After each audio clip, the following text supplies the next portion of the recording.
আমাদের নবী এমন নবী ছিল, এই রাসূল জীবনের যত কিছুই করেছে প্রত্যেকটা জিনিস প্রত্যেকটা বিষয় আমাদের জীবনে বাস্তবায়ন করা আমাদের জন্য জরুরি হয়ে গিয়েছে। দেখেন, গত সপ্তাহে আমি বলেছিলাম রাসূল যেই রকম করে বিনোদন করেছে আমাদের সমাজের ভিতরে, যেই রকম বিনোদন করা হয়, একটা অশ্লীল বিনোদন, অসামাজিক বিনোদন, আমাদের রাসূল কিন্তু সাহাবাদের সাথে বিনোদন করেছে, আনন্দ করেছে, হাসি ঠাট্টা করেছে, মজা করেছে। বিশ্বনবীর জীবনী থেকে পাওয়া যায় বিশ্বনবীর সকল সাহাবাদেরকে নিয়ে একত্রে করে বসা ছিল। এমন সময় একদিনের ঘটনা, বিশ্বনবী সকল সাহাবাদেরকে নিয়ে বসেছিল, এমন সময় সকল সাহাবাকে নিয়ে বিশ্বনবী খেজুর খাচ্ছিল। খেজুর চেনেন তো আপনারা? বিশ্বনবী সকল সাহাবাদেরকে নিয়ে বসা ছিল, এমন সময় সকল সাহাবাদেরকে নিয়ে একত্রিত হয়ে তারা খেজুর খাচ্ছিল। খেজুর খেতে খেতে বিশ্বনবী খেজুর খায়, সকল সাহাবারাও খেজুর খায়। খেজুর খেয়ে খেয়ে প্রত্যেকটা সাহাবিগুলো খেজুর খেয়ে খেয়ে বিচিগুলো তাদের সামনে একটা একটা করে রাখছিল। আর বিশ্বনবী যখন খেজুর খাচ্ছিল, খেজুর খেয়ে খেয়ে খেজুরগুলো বিচিগুলো বিশ্বনবীর সামনে রাখে না, বিশ্বনবী ওই খেজুরের বিচিগুলো নিয়ে নিয়ে হযরতে আলী রাদিয়াল্লাহু তাআলা আনহুর সামনে রাখে। হযরতে আলী যেই রকম করে খেজুর খেয়ে বিচিগুলো সামনে রাখে, বিশ্বনবী নিজের সামনে না রেখে ওই খেজুরের বিচিগুলো আলীর বিচির সামনে নিয়ে রাখে। এই রকম করে যখন সকল সাহাবাদের খেজুর খাওয়া শেষ হয়ে গেল, সকল সাহাবাদের খেজুর খাওয়া শেষ হয়ে যাওয়ার পরে বিশ্বনবী তখন ওই সকল সাহাবাদেরকে উদ্দেশ্য করে বলল, মান মিন্না আকসারু মুতানাবিলার মুতাবা। এখন আমরা সকলে মিলে একত্রিত হয়ে যেই রকম করে আমরা খেজুর খাইলাম, খেজুর খাওয়ার পরে আমাদের সকলের সামনে তো বিচিগুলো রেখে দিয়েছি, আসো এখন আমরা খেজুরের বিচিগুলো একটু গণনা করে দেখি কে কতগুলো খেজুর খেয়েছে। খেজুরের আরবি শব্দ রুতব বলা হয়। খেজুরের আরবি শব্দ আর রুতব, আল্লাহ তাআলা কোরআনেও বলে দিয়েছে রুতবান জানিয়া। এই খেজুরের যে কতগুলো আরবি শব্দ আছে দেখেন, আরব বিশ্বে, আরব কান্ট্রিতে উট বেশি পরিমাণে পাওয়া যায়, আমাদের বাংলাদেশে তো আর সেই রকম পাওয়া যায় না, কিন্তু আরব কান্ট্রিগুলোতে উট, অসংখ্য পরিমাণ উট তারা পালন করে এবং উট বেশি পাওয়া যায়। এজন্যই উটের যে কতগুলো আরবি শব্দ আছে আরব দেশে, আরবি কাব্য গ্রন্থগুলো পড়লে পাওয়া যায় যে এই রকম করে উটের আরবি শব্দ প্রায় 400টারও অধিক, 400টারও অধিক শুধু উটের আরবি শব্দ। এইরকম করে এই খেজুরের আরবি শব্দ প্রায় 100 খানেক। আমরা বাংলাদেশে যেরকম রুতব বলা হয়, সৌদি আরবে যদি রুতব বলেন কেউ চিনবে না, ওই দেশে গিয়ে বলা হবে বালাহ দেন। বালাহ, বালাহ মানে হচ্ছে খেজুর।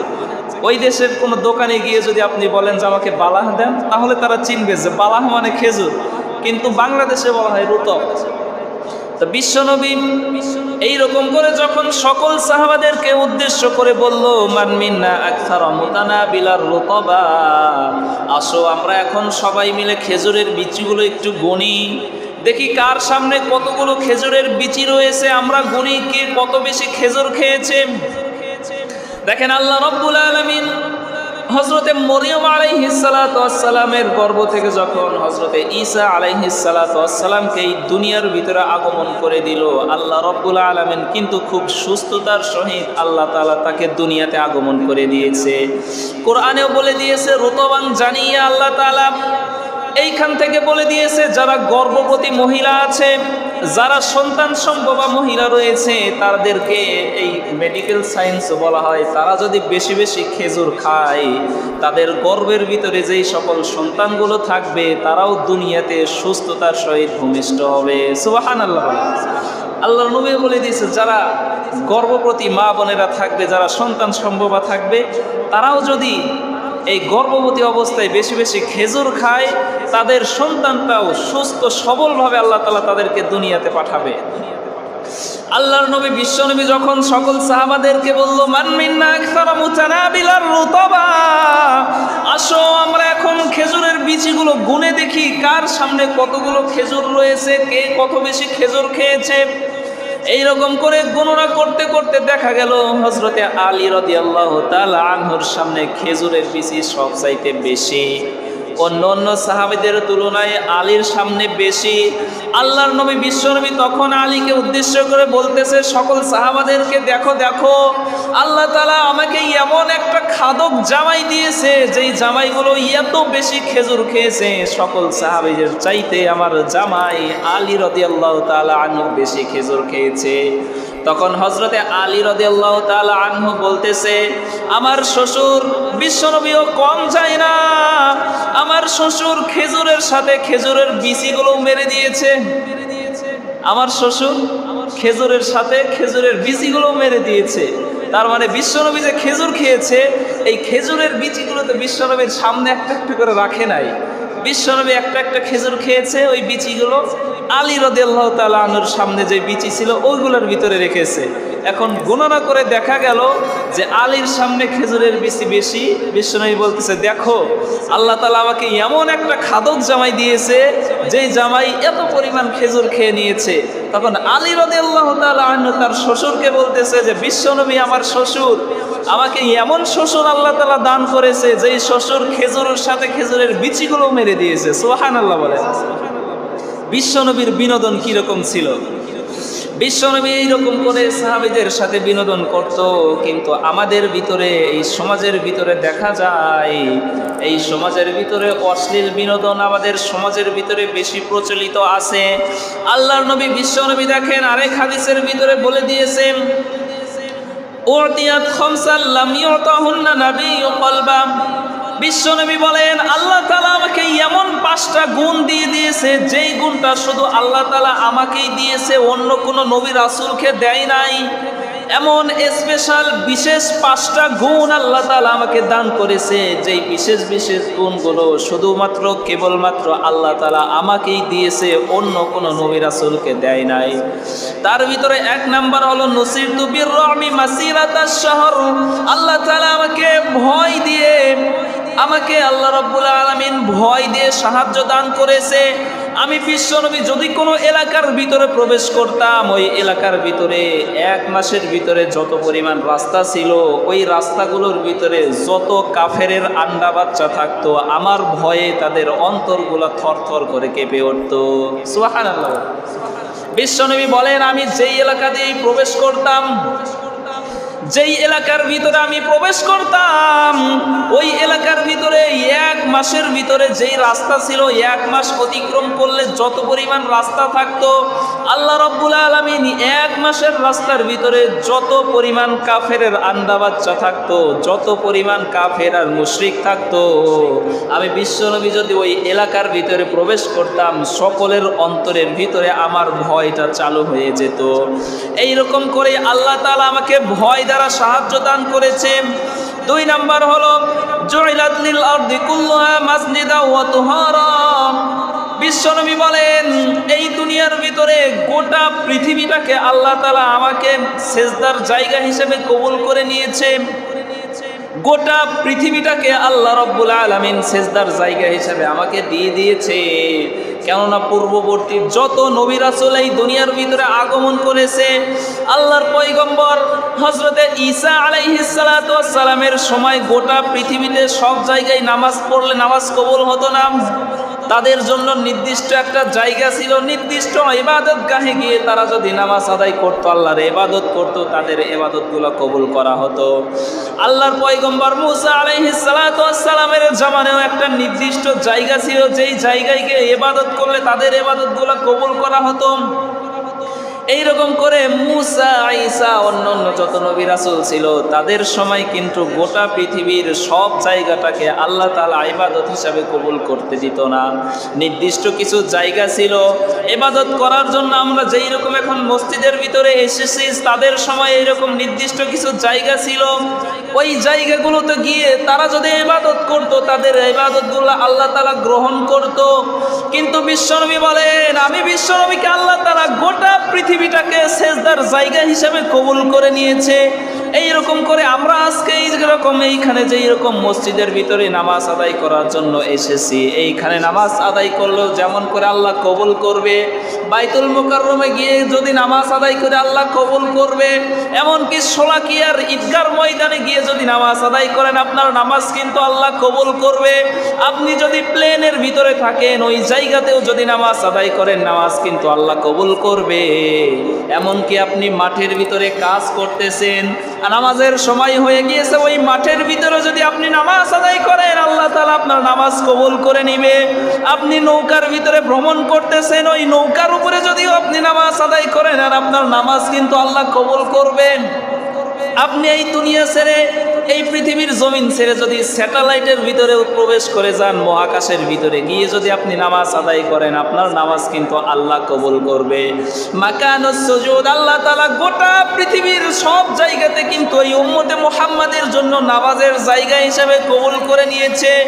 যেই রকম অন্য অন্য কোন নবী রাসূলকে কিন্তু এই সুযোগটা আল্লাহ তাআলা দেয় নাই। বিশ্বনবী বলে ফা ইল্লাম তাজিদু মাআন ফাতায়াম্মামু সাঈদান তাইয়্যিবা, এমনকি শুধু নামাজই নয়, এই পৃথিবীর ভিতরে আপনি হয়তো মরুভূমির ভিতরে চলে গিয়েছেন, নামাজের সময় হয়ে গিয়েছে, এখন আপনি ওইখানে কোনো পানি পাচ্ছেন না, ওই সময় যদি আপনি তায়াম্মুম করেও নামাজ আদায় করে নেন আপনার নামাজটা কিন্তু আল্লাহ তাআলা কবুল করে নিবে। সুবহানাল্লাহ বলেন। একমাত্র বিশ্বনবীকেই শুধু আল্লাহ তাআলা এই তায়াম্মুমের বিধানটা দিয়েছে, অন্য কোনো নবী রাসূলদের সময় কিন্তু এই তায়াম্মুমের বিধান ছিল না। আল্লাহর নবী বিশ্বনবীকে এত পরিমাণ ভালোবাসতো, আপনি সফরে বের হয়েছেন, বের হয়ে যাওয়ার পরে নামাজের সময় হয়ে গিয়েছে, আপনি কোনো পানি পাচ্ছেন না, আপনি পবিত্র হবেন কোনো পানি পাচ্ছেন না। আপনি যদি পানি না পান ওই সময় যদি আপনি মাটি দ্বারা বালু দ্বারা যদি তায়াম্মুম করে নেন, তায়াম্মুম করে পবিত্র হয়ে যদি আপনি নামাজ আদায় করে নেন আপনার নামাজ কিন্তু আল্লাহ কবুল করে নিবে। ফা ইল্লাম তাজিদু মাআন ফাতায়াম্মামু সাঈদান তাইয়্যিবা, বিশ্বনবীকে আল্লাহ তাআলা বলতেছে যদি তোমরা কখনো নামাজের সময় হয়ে যায় আর ওই সময়টাতে যদি পানি না পাও তোমরা তায়াম্মুম করে নামাজ আদায় করে নাও, আমি আল্লাহ তাআলা তোমাদের নামাজটাকে কবুল করে নেব। সুবহানাল্লাহ। এই জন্য দেখেন আল্লাহর নবী বিশ্বনবী আমাদের আম্মাজান হযরতে আয়েশা সিদ্দিকা রাদিয়াল্লাহু তাআলা আনহাকে নিয়ে বনু মুস্তালিকার যুদ্ধে গমন করেছেন। বনু মুস্তালিকার যুদ্ধ থেকে যখন রওনা হয়েছে, ওই রওনা হওয়ার পথিমধ্যে মা আয়েশা সিদ্দিকা রাদিয়াল্লাহু তাআলা আনহার গলার হারটা চুরি হয়ে গিয়েছে।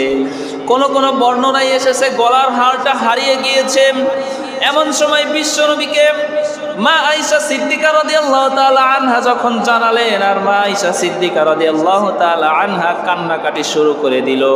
কারণ দেখবেন নারীদের কিন্তু নারীরা স্বর্ণ পছন্দ করে বেশি। গোটা দুনিয়ার সব কিছু যদি ধ্বংস হয়ে যায় নারীরা কিছুই মনে করবে না, কিন্তু নিজের শরীর থেকে যদি কোনো স্বর্ণের গহনা হারিয়ে যায় দেখবেন বাড়ির ভিতরে সব কিছু তছনছ করে ফেলবে। ঠিক কিনা ভাই? নারীরা স্বর্ণ পছন্দ করে বেশি। এখন তাদের শরীর থেকে যদি স্বর্ণের গহনা হারিয়ে যায় তারা কান্নাকাটি শুরু করে দিবে, গোটা বাড়ির সব জায়গাতে একদম তছনছ করে ফেলবে। তখন মা আয়েশা সিদ্দিকা রাদিয়াল্লাহু তাআলা আনহা ওই সময় কান্নাকাটি শুরু করে দিল। আল্লাহর নবী বিশ্বনবী তখন সকল সাহাবাদেরকে বলে দিল, এই জায়গায় তোমরা সফর স্টপ করে দাও, এই জায়গায় সফরটা তোমরা থামিয়ে দাও। সকল সাহাবারা মিলে মা আয়েশা সিদ্দিকা রাদিয়াল্লাহু তাআলা আনহার গলার হারটা খোঁজা শুরু করে দিল। খুঁজতে খুঁজতে মাগরিবের সময় চলে আসলো, মাগরিবের আজান হয়ে গিয়েছে, মাগরিবের নামাজের সময় হয়ে গিয়েছে, কিন্তু তারা ওই সময় আশেপাশে কোনো পানি ছিল না। সকল সাহাবারা মিলে আবু বকরকে ধরেছে যে তোমার কন্যার জন্য আজকে এই অবস্থা, তোমার কন্যা যদি আজকে তার গলার হারটা না হারাতো তাহলে আমাদেরকে এই জায়গায় অবস্থান করতে হতো না। যেই জায়গাতে গিয়ে আমরা পানি পেতাম ওই জায়গাতে গিয়ে সফরটা বিরতি নিতাম, আর ওই জায়গাতে গিয়ে পানি দ্বারা ওযু করে আমরা নামাজটা আদায় করে নিতাম। আল্লাহ রাব্বুল আলামিন এই বিষয়টা পছন্দ হলো না।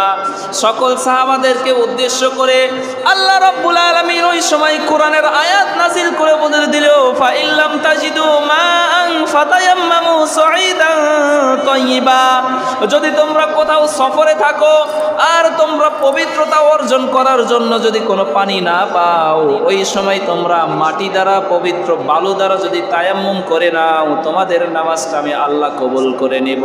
সুবহানাল্লাহ বলে। আল্লাহ রাব্বুল আলামিন মা আয়েশাকেও কত পরিমাণ ভালোবাসতো দেখেন। মা আয়েশা সিদ্দিকা রাদিয়াল্লাহু তাআলা আনহা তিনি বলেন যে আমি মা আয়েশা সিদ্দিকা রাদিয়াল্লাহু তাআলা আনহাকে আল্লাহ তাআলা বিশেষ 5টা গুণ দিয়েছে, যেই গুণটা বিশ্বনবীর অন্য কোনো স্ত্রীর ছিল না। তার ভিতরে 1 নাম্বার গুণ হলো বিশ্বনবীর যত স্ত্রী ছিল তাদের সকলের ভিতরে আমি হলাম এমন স্ত্রী, একমাত্র কুমারী স্ত্রী হিসাবে আল্লাহ তাআলা আমাকে কবুল করে নিয়েছে। সুবহানাল্লাহ বলেন। বিশ্বনবীর যতগুলো স্ত্রী ছিল প্রত্যেকটা স্ত্রীর ভিতরে হযরতে মা আয়েশা সিদ্দিকা রাদিয়াল্লাহু তাআলা আনহা একমাত্র স্ত্রী ছিল জিনার আগে কোনো বিয়ে হয়েছিল না, যিনি একমাত্র কুমারী স্ত্রী ছিল। আর ইনি ব্যতীত মা আয়েশা সিদ্দিকা রাদিয়াল্লাহু তাআলা আনহা ব্যতীত বিশ্বনবীর যতগুলো স্ত্রী ছিল সকলের আগে বিবাহ হয়েছিল, অর্থাৎ সবাই বিধবা ছিল। কিন্তু একমাত্র স্ত্রী মা আয়েশা সিদ্দিকা রাদিয়াল্লাহু তাআলা আনহা একমাত্র কুমারী স্ত্রী ছিল। এই জন্য মা আয়েশা সিদ্দিকা রাদিয়াল্লাহু তাআলা আনহা বলেন, আমাকে আল্লাহ তাআলা এমন 5টা বিশেষ গুণ দিয়েছে যেই গুণগুলো বিশ্বনবীর অন্য কোনো স্ত্রীর ছিল না।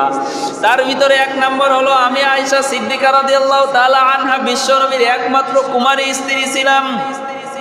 2 নম্বর গুণ হলো বিশ্বনবীর সাথে যখন শীতের রাত্রিতে একসাথে যখন অবস্থান করতাম, বিশ্বনবীর সাথে একসাথে থাকার সময়ও আল্লাহ রাব্বুল আলামিন জিবরাইলের মাধ্যমে বিশ্বনবীর কাছে ওহী নাজিল করত। বিশ্বনবী যখন অন্য অন্য স্ত্রীর কাছে থাকতো তাদের সময় কখনো ওহী নাজিল হয় নাই, কিন্তু বিশ্বনবী যখন আমার সাথে অবস্থান করত ওই সময় কিন্তু আল্লাহ তাআলা ওহী নাজিল করত। যেই ওহী নাজিলটা বিশ্বনবীর অন্য অন্য স্ত্রীর সাথে থাকার সময় কখনোই হয় নাই। মা আয়েশা সিদ্দিকা রাদিয়াল্লাহু তাআলা আনহা আবার বলেছে যে বিশ্বনবীর সাথে যখন আমি ছিলাম, বিশ্বনবীর কবরটাও আমি মা আয়েশা সিদ্দিকা রাদিয়াল্লাহু তাআলা আনহার ঘরের ভিতরেই কিন্তু অবস্থিত। এমনকি বিশ্বনবী যখন শেষ নিঃশ্বাস ত্যাগ করেছে, বিশ্বনবীর শেষ নিঃশ্বাস ত্যাগ করার সময় তার মাথাটা কিন্তু আমার কোলের উপরেই ছিল। আর আল্লাহ রাব্বুল আলামিন তোমরা যে সাহাবারা আজকে তায়াম্মুম করে করে নামাজ আদায় করো, এই তায়াম্মুমের বিধানটাও কিন্তু আমি মা আয়েশার জন্যই নাজিল হয়েছে, অন্য কোনো স্ত্রীর জন্য কিন্তু নাজিল হয় না। এজন্য মা আয়েশা সিদ্দিকা রাদিয়াল্লাহু তাআলা আনহাকেও আল্লাহ রাব্বুল আলামিন বেশি ভালোবাসতো। সুবহানাল্লাহ বলেন। মা আয়েশা সিদ্দিকা রাদিয়াল্লাহু তাআলা আনহাকেও আল্লাহ তাআলা অন্য অন্য স্ত্রীদের তুলনায় আল্লাহ তাআলাও বেশি মর্যাদা দিয়েছে এবং বিশ্বনবীও সবচাইতে বেশি ভালোবাসতো মা আয়েশাকে। বিশ্বনবী সবসময় বলতো, আল্লাহ ভালোবাসা এইটা তো অন্তর থেকে আসে, আমি ইনসাফ সকল স্ত্রীদের মাধ্যমে সকল স্ত্রীদের সাথে আমি সমান ইনসাফ করি, কারোর উপরে আমি কখনো জুলুম করি না।